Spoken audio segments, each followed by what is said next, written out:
કેમ છો? મજામાં? સુવાક્યોની દુનિયામાં, સુવિચારની દુનિયામાં આપનું સ્વાગત છે. મારા મિત્રો, એવું કહેવાય છે કે જે અહંકાર છે, ઈગો છે, કોઈ વ્યક્તિમાં આવે તો તે વ્યક્તિનું પતન કરીને જ રહે છે.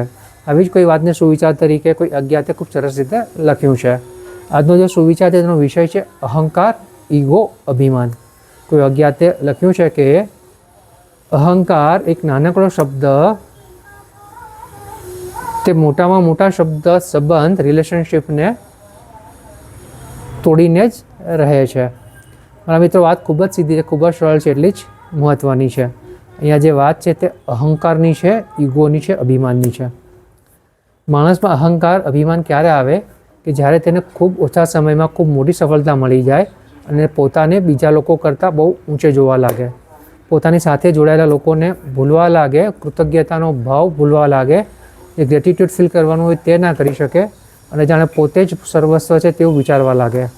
મારા મિત્રો, ઇતિહાસ બતાવે છે કે જે વ્યક્તિઓએ પોતાનામાં અહંકાર લાવ્યો છે, ઈગોને મહત્ત્વ આપ્યું છે, અભિમાનથી જીવ્યા છે, તે લોકોને આગળ જતાં નિષ્ફળતા જ મળી છે અને બહુ મોટી નામુશી પણ મળી છે.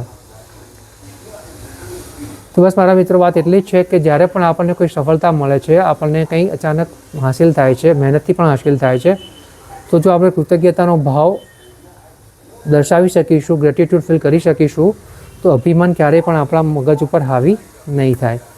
કારણ કે કૃતજ્ઞતાનો ભાવ એક એવો ભાવ છે કે જે સફળતા જે કંઈ મળી છે, જે કંઈ સક્સેસ મળી છે, તેનો ધ્યેય બીજાને આપે છે, નહીં કે પોતાને.